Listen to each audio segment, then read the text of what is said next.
네, 안녕하세요. 저 임찬호고요. 지안에서 한국사 담당하고 있습니다. 네, 안녕하세요.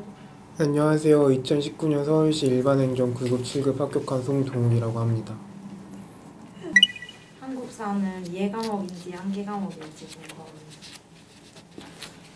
먼저 공부하신 분에서는 이해 과목인 것 같아요? 암기 과목인 것 같아요? 저는 암기 과목인 것 같아요.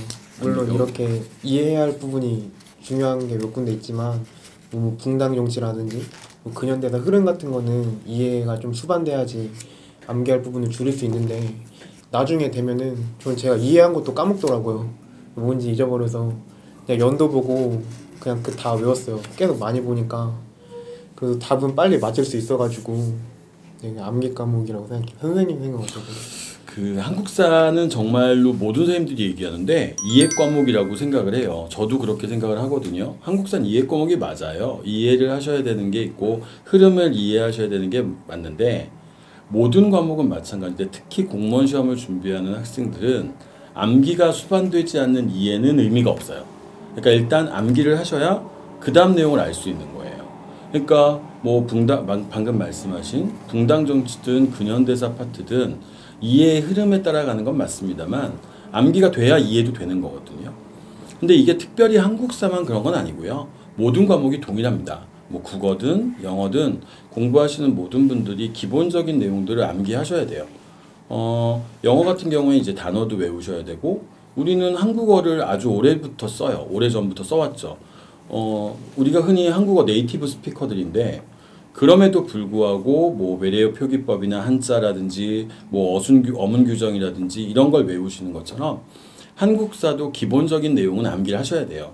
그러니까 암기를 수반한 이해 과목이다. 이렇게 이해하시는 게 가장 좋은 것 같습니다. 교수님께서 수업해 주실 때 쉽게 암기하는 방법 이제 알려주실 때 있으시잖아요. 그걸 어떻게 만드셨는지랑 그리고 합격자분은 이제 그 본인만의 뭔가 특별한 암기 방법 이런 게 있으셨는지 질문드리고 싶어요. 먼저 말씀드리면 암기에 관한 거는 사실 반복하시는 수밖에 없어요. 이게 한국사 같은 경우에는 다른 과목에 비해서 내용이 그렇게 어렵진 않거든요. 근데 학생들이 한국사를 어려워하는 이유가 뭐냐면 이게 과목의 특성상 외웠는데 금방 잊어버려요. 잊어버려서 금방금방 까먹는 거죠. 어디선간 들어본 얘기인데 새롭게 보면 또 새롭거든요. 그러니까 이런 과정들을 겪으시면서 이런 문제를 해결할 수 있는 방법은 사실 반복밖에 없어요. 그래서 뭐 특별한 암기법을 가지고 접근을 하시는 것도 좋은 방법이고 실제로 뭐 이렇게 글자에 외워야 되는 내용의 앞 글자를 따서 외우시는 방법도 있긴 한데 개인적으로 저는 그걸 권장해 드리진 않아요. 제가 이제 수업 시간에 외우기 쉬우실 때 가끔 그런 방법을 쓰긴 하는데 그걸 전체를 다 쓸 수는 없어요. 전체를 다 쓸 수는 없고 왜냐하면 안 그래도 외울 게 많은데 새로운 외우는 내용을 추가시켜 드릴 필요는 없거든요. 그래서 수업 시간에 보시면 제가 외우게 말씀드릴 때도 보통 어떤 문장 같은 걸 만들어서 외우게 말씀을 드리거든요. 단순히 이제 아무런 의미 없이 단어를 나열하는 건 조금 그게 이제 맞는 학생분들도 계시겠습니다만 공부하는 사람 입장에선 굳이 내용을 더 늘릴 필요가 있을까라는 생각을 해요. 저는 이게 국사가 외울 게 되게 많잖아요. 잘 안 외워져가지고 그 두문자 암기법 좀 유행하는 게 많잖아요. 그런 거 많이 외웠거든요. 문장 같은 게 말이 되게끔 만들어서 그렇게 해가지고 뭐 잘 안 외워지는 부분은 그냥 연도만 따로 외우고 제가 뭐 문장을 한번 만들어서 이렇게 외우니까 확실히 기억에는 좀 더 오래 남았던 것 같아요. 그러면 단기고 득점 방법이 있다면 어떤 게 있나요? 사실 단기의 고득점 방법은 없죠. 그죠? 근데 이제 다만 저희가 얼마나 많은 시간을 들이냐에 따라서 성적이 결정될 텐데 아무래도 그 반복하시는 게 가장 좋은 점수를 맞는 좋은 방법일 거예요. 그러니까 여러 개의 합격 수기를 보셨고 옆에 합격자분도 계시지만 한 번에 내가 한국사를 다 했어. 한 번에 다 외웠어. 그런 친구의 합격 수기를 본 적은 없거든요. 그러니까 사람마다 다 달라서 그게 뭐 3회독이 될지 5회독이 될지 몇 번이 될지 모르겠습니다만 결국은 공통적으로 보여지는 건 반복적인 거거든요. 그러니까 단기간에 한국사의 점수를 올리고 싶으시면 한국사에 집중하시는 시간을 조금 더 늘렸으면 좋겠어요. 한국사에 집중하는 시간을 늘리셔서 이게 보통 이틀이나 3일에 한 번씩 한국사 내용을 계속 반복하시면서 진도에 맞춰서 양을 늘려나가시면 그게 가장 빠른 길이고 정확한 길이라고 생각을 해요. 네, 저도 뭐 동의하는데 단기 고득점 방법 있으면은 네. 일단은 근데 요새 좀 국사가 쉬워지고 있는 추세잖아요.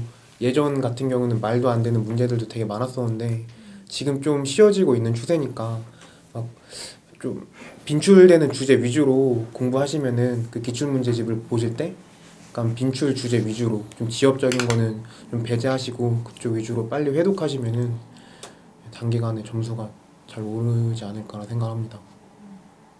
혹시 그러면 반복을 해도 잘 헷갈리고 뭔가 머리에 안 남고 그런 파트들은 좀 더 효율적으로 할 수 있는 방법이 있을까요? 대체적으로 공부를 하는 분들이 어려워하는 파트도 있어요. 뭐 예를 들면 조선시대 붕당의 전개 과정이라든지 특히 근현대사에서의 무장 독립전쟁의 전개라든지 이런 것들은 학생들이 굉장히 어려워하거든요.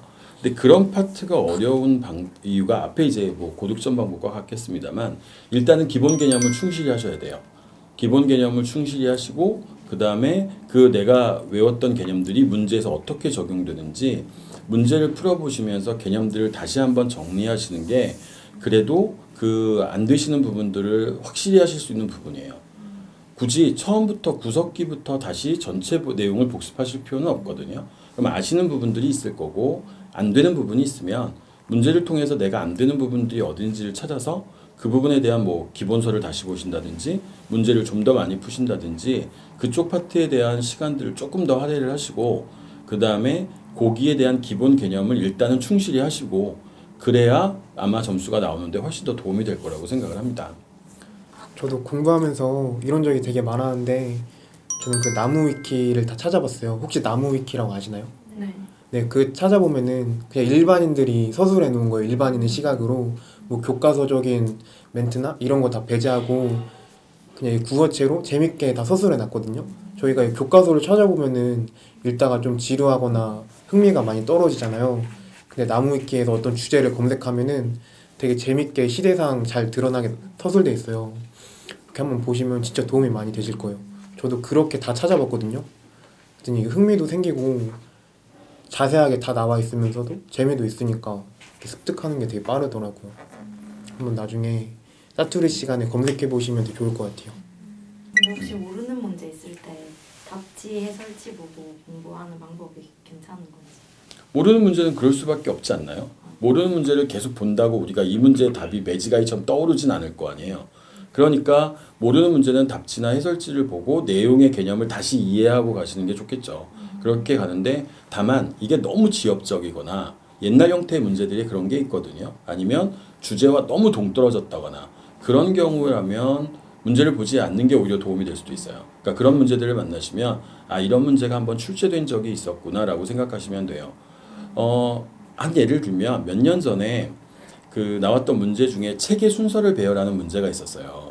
근데 그 책의 순서를 배열하는 게 보통은 저희가 중요한 책들을 왕별로 기억을 하게 되는데 같은 왕 때에 거의 3년 정도의 차이가 나오는 책이 있었어요. 그 순서를 배열하는 문제가 나왔죠.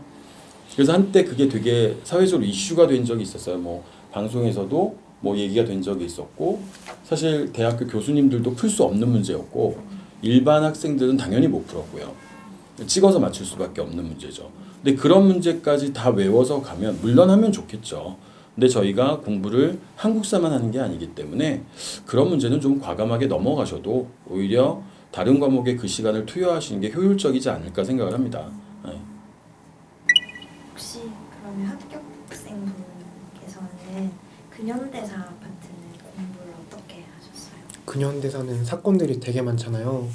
그래서 일단은 인과관계를 대략적으로 이해하시는 게 되게 중요해요. 그런 다음에 인과관계를 좀 이해하고 연도별로 좀 1894년이나 95년은 월별로 기억해 주셔야 되잖아요. 그래서 연도랑 월별로 그 A4 용지에 다 정리해가지고 들고 다니면서 연도별로 다 외웠어요. 근현대사 부분은. 확실히 연도별로 외우니까 문제를 빨리빨리 맞출 수 있더라고요. 이렇게 머릿속에 딱딱딱 떠오르니까. 그 근현대사가 어려운 이유가 있어요. 대부분의 학생들이 학교에서 한국사를 공부할 때 근현대사 파트를 잘 진도를 나가지 않습니다. 학교가. 그 다음에 지금 공부하고 있는 학생들 분들 중에서 뭐 6차 교육 과정에 있었던 학생들은 한국사와 근현대사가 분리되어 있는 적도 있었어요. 특히 이과 출신의 학생들 같은 경우에는 아예 2, 3학년 때 한국사를 선택을 안 하고 배우지도 않았던 한국사 선택 과목이었기 때문에 그래서 우리가 근현대사를 잘 접하지 않았던 거예요. 그러다 보니까 근현대사가 훨씬 더 어렵게 느껴지고 내용이 많고 사건이 많거든요. 그래서 근현대사에서 첫 번째 원칙은 일단 순서를 배열하시는 거예요. 근현대사에서는 순서 싸움이에요. 누가 이 순서를 좀 더 명확히 알고 있고 이 순서에서 벌어지는 사건들의 내용이 어떤 결과를 가져오는지가 되게 중요해요. 그래서 지금 합격생분이 말씀하신 것처럼 전체 내용을 순서대로 이해하는 과정이 근현대사는 꼭 필수적이에요. 그래서 순서가 되고 그 다음에 사건의 인과관계를 중심으로 사건의 내용을 서술해서 공부해 나가시면 근현대사도 그렇게 어렵진 않으실 거예요. 그래서 그렇게 공부하시는 게 가장 좋은 방법인 것 같아요. 그러니까 문제집을 하나를 딱 정해서 그거를 계속 회독을 하셨어요? 아니면 여러 가지를 풀어보셨어요? 기출만 제대로 보시고 이제 요약서 위주로 보시면 될 것 같아요. 또 모의고사 푸실 때 항상 기출에 기반된 모의고사 푸시는 게 좋을 것 같아요. 요새 유형이 많이 쉬워지고 있어서 좀 예전에 어려웠다가 좀 사건이 있은 이후로 약간 더 쉽게 출제되고 있는 그런 추세거든요. 그리고 곧 있으면 국사도 자격증으로 대체된다 그러고 그래서 확실히 좀 범위를 줄이시고 어려운 문제는 가급적으로 보지 마시고 빈출됐던 거 위주로 하시면 될 것 같아요. 기출문제집은 시중에 있는 문제집들이 다 동의해요. 대동소이해요. 왜냐하면 이 기출문제니까 문제의 변형이 없거든요. 다 똑같은 문제니까 그걸 뭐 여러 번을 푸셔도 똑같은 문제를 여러 번 풀고 있는 거예요. 그러니까 굳이 기출문제를 여러 번을 푸시는 건 별로 권장되지 않아요. 왜냐하면 똑같은 문제를 또 풀고 있는 건데 어차피 맞추시는 문제는 계속 맞추거든요. 그러니까 기출문제가 먼저 선행돼야 되는 건 맞아요. 내용을 보시고 기출문제 정도의 난이도를 보시면 아 내가 공부하는 정도의 난이도가 어느 정도라는 걸 감을 갖게 돼요. 그래서 기출문제는 꼭 푸셔야 되지만 기출문제집을 여러 개 푸실 필요는 없어요. 다만 이제 뭐 모의고사 문제집이라든지 다른 뭐 단원별 문제집이라든지 이런 것들은 중간중간 계속 풀어나가시는 게 좋겠죠. 네, 말씀하신 것처럼 너무 어려운 문제는 걸러내실 수 있을 텐데 그러니까 그 걸러내는 과정이 기출문제를 통해서 걸러지는 거예요. 내가 여태까지 출제했던 기출문제를 봤더니 이 정도 난이도에서 출제가 되고 있는데 아, 이 문제는 너무 좀 지엽적이구나. 이 문제는 난이도가 너무 높구나. 이렇게 걸러낼 수 있는 거죠. 그러니까 기출문제부터 그리고 나머지 다양한 문제들을 풀어보시는 게 가장 효과적인 방법이겠죠. 지안에드 유튜브 좋아요, 구독 부탁드립니다. 자.